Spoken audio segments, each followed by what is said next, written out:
क्या आपको ऑस्टियोआर्थराइटिस है या र्यूमेटॉइड आर्थराइटिस है? एक कॉमन क्वेश्चन है जो हमें ओपीडी में बहुत कॉमनली मिलता है और पेशेंट कंफ्यूज करते हैं कि क्या उनको गठिया हुआ है या कोई और तरीके का हुआ है। जब हम आर्थराइटिस की बात करते हैं तो आर्थराइटिस दो तरीके के मिलते हैं, एक होते हैं हेरिडिटरी और एक होता है एक्वायर्ड। जो एक्वायर्ड होता है वो ऑस्टियोआर्थराइटिस होता है और जो हेरिडिटरी होता है, जो जीन्स में चलता है, उसको र्यूमेटॉइड आर्थराइटिस और बाकी अन्य तरीके के कहते हैं। अब एक चीज इंपॉर्टेंट है दो कॉमन टाइप्स ऑफ आर्थराइटिस में कि क्या आप ऑस्टियोआर्थराइटिस से सफर कर रहे हैं या आप र्यूमेटॉइड आर्थराइटिस से सफर कर रहे हैं। तो इनके दोनों के बीच में डिफरेंसेस जानना बहुत जरूरी है जो आपको ट्रीटमेंट की तरफ गाइड करते हैं। अब जो ऑस्टियोआर्थराइटिस है वो usually mechanical wear and tear of the joints होता है।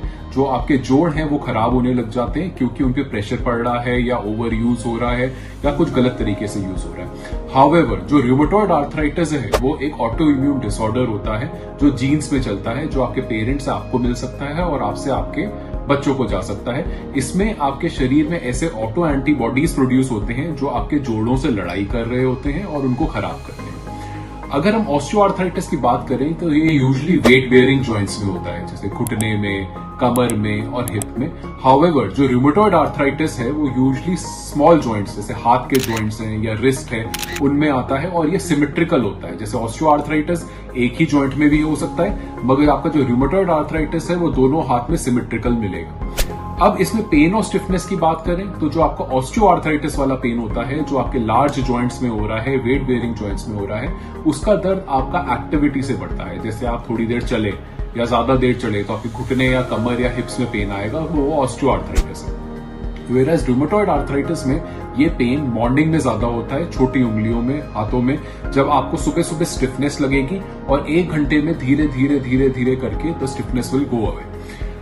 जो आपका ऑस्टियोआर्थराइटिस है वो एक लोकलाइज सिम्टम की तरह प्रेजेंट करेगा, जैसे नी में दर्द होगा या हिप में दर्द होगा। वेयरएज र्यूमेटॉइड आर्थराइटिस में सिस्टमिक फीचर्स भी मिलते हैं, जैसे बहुत ज्यादा थकावट, कभी कभी फीवर होना, और र्यूमेटॉइड आर्थराइटिस दूसरे ऑर्गन्स को भी अफेक्ट कर सकता है। दोनों का ट्रीटमेंट भी डिफर करता है।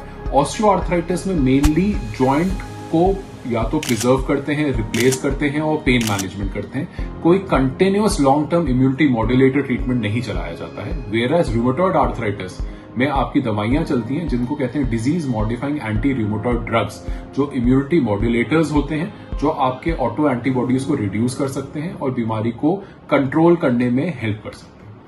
You could meet us for further discussion and analysis कि आप ऑस्टियोआर्थराइटिस से परेशान हैं या र्यूमेटॉइड आर्थराइटिस से परेशान हैं। Thank you.